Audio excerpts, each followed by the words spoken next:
Bonjour, bienvenue dans cette nouvelle vidéo. Pour ceux qui découvrent la chaîne, nous sommes Domisa et nous vous faisons partager nos expériences de marche nordique. N'hésitez pas à vous abonner si vous voulez être informé des nouvelles sorties de vidéos. La vidéo du jour, une petite mésaventure qui m'est arrivée récemment, mais ça fait partie des expériences et qui va me permettre de vous apprendre comment j'ai pu corriger une mauvaise posture. Voilà, c'est parti. Donc une petite histoire personnelle qui m'est arrivée. Donc j'ai passé comme beaucoup de gens à plusieurs radios dans ma vie et lors d'une de ces radios, on m'a détecté une différence de hauteur entre les jambes droite et gauche de 8 mm. Alors qu'est-ce que disent les spécialistes à propos de ces différences, hein? Donc je suis allé voir sur un des sites, un Podimédic là. Donc il y a deux types de causes, hein, d'inégalité dans la longueur des jambes. Première cause, une jambe courte structurelle. Et deuxième cause, une jambe courte fonctionnelle. Donc qu'est-ce que ça veut dire?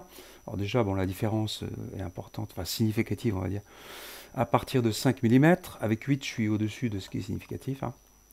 Donc les causes structurelles, c'est une inégalité de longueur entre les os. Et en fait, c'est exactement mon cas, hein. J'ai un des os, je ne sais plus lequel, le fémur, qui doit être un peu plus petit qu'un autre. Et toujours est-il qu'il me manque 8 mm d'un côté. Deuxième cause, fonctionnelle, donc ça c'est plutôt lié à une posture, hein, typiquement des gens qui travaillent sur des machines ou assis toute la journée dans des bureaux et qui à force d'avoir une mauvaise posture peuvent comme ça se déformer le corps.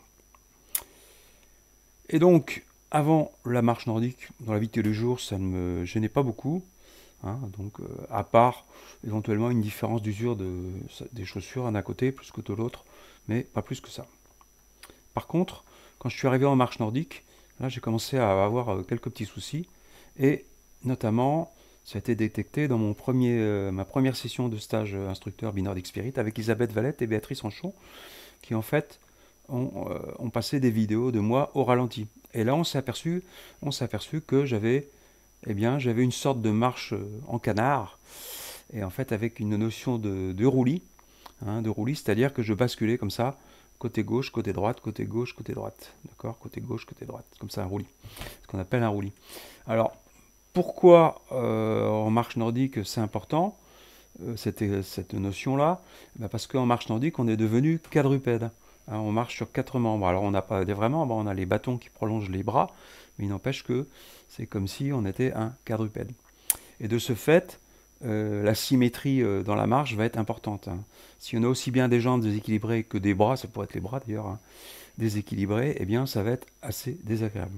Donc ici, mon écart de jambe là entraîne un roulis, c'est-à-dire une sorte comme ça, de basculement de droite de gauche. Alors au début, j'essayais de raccourcir un des deux bâtons d'1 centimètre. Bon, c'était pas le fanard, hein. Et donc sur les conseils d'Elisabeth, je suis allé voir un posturologue, podologue, qui en fait m'a prescrit des semelles de correction qui sont exactement taillées à mon problème. Donc il a fait ça, ça a mis un bout de temps, hein. Il a mesuré avec un laser, avec différents appareils, avec des appareils sensibles, je crois, à la chaleur sur les pieds, etc. Comment mon pied se posait. Enfin bref, il y a eu pas mal de mesures et j'ai vu arriver des semelles. Je crois que c'est 3 semaines après, il m'a livré des semelles. Alors attention, ces semelles de protection sont à mettre à la place des semelles de propreté des chaussures de marche, hein, n'est pas en plus. Que si vous mettez en plus, j'avais essayé une fois au début, hein, vous allez avoir une surépaisseur et vous allez avoir des frottements sur le talon d'Achille, là, et c'est extrêmement désagréable. Donc c'est vraiment à mettre à la place. Alors, avec ces semelles, tout allait bien, hein, j'ai beaucoup marché avec. Je crois que j'ai fait même 3 compétitions avec, pas de souci, impeccable. Sauf que à la dernière compétition, c'est là où mon petit malheur est arrivé, eh bien j'avais un ressenti très désagréable. Je ne me sentais pas comme d'habitude. Il y a même un juge arbitre qui m'a dit vous ne me piquez pas à gauche. Donc ça m'a rappelé un souvenir de ma première marche de compète où j'avais pas les semelles. Effectivement, on m'avait déjà dit ça. Et en fait, qu'est-ce qu'on voit surtout? Et là, ça m'a choqué, ça m'a rappelé des souvenirs du stage justement.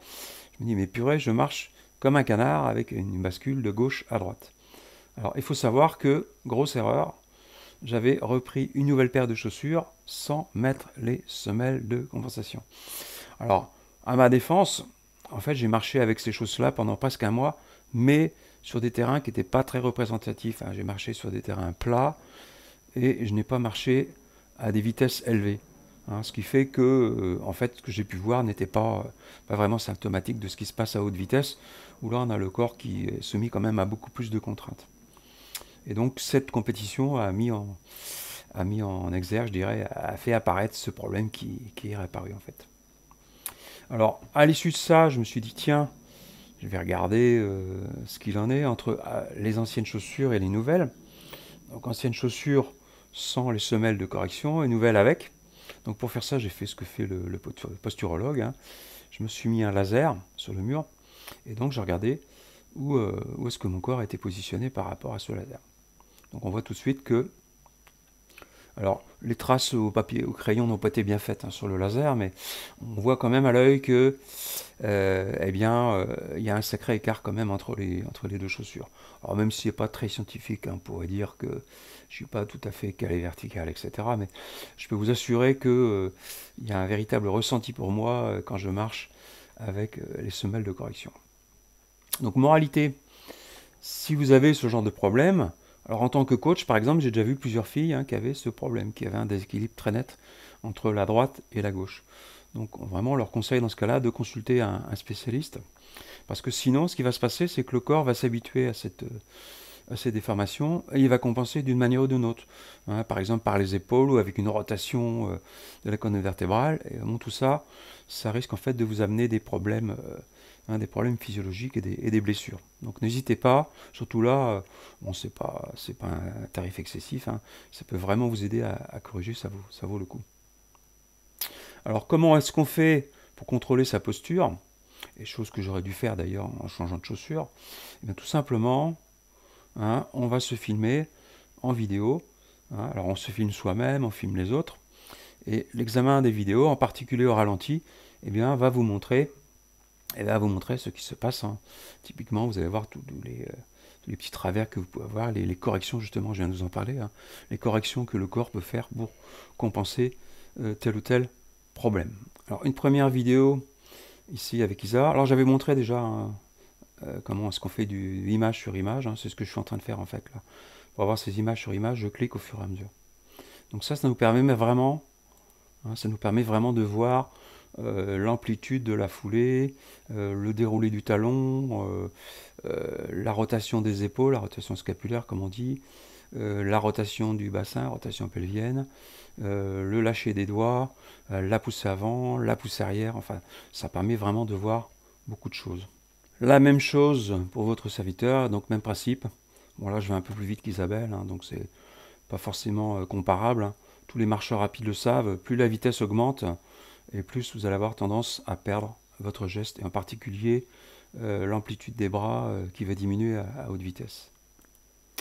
Voilà ce que ça donne. Donc cette vidéo touche à sa fin.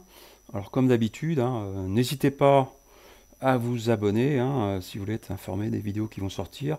On a encore pas mal d'idées dans le tiroir, je dirais.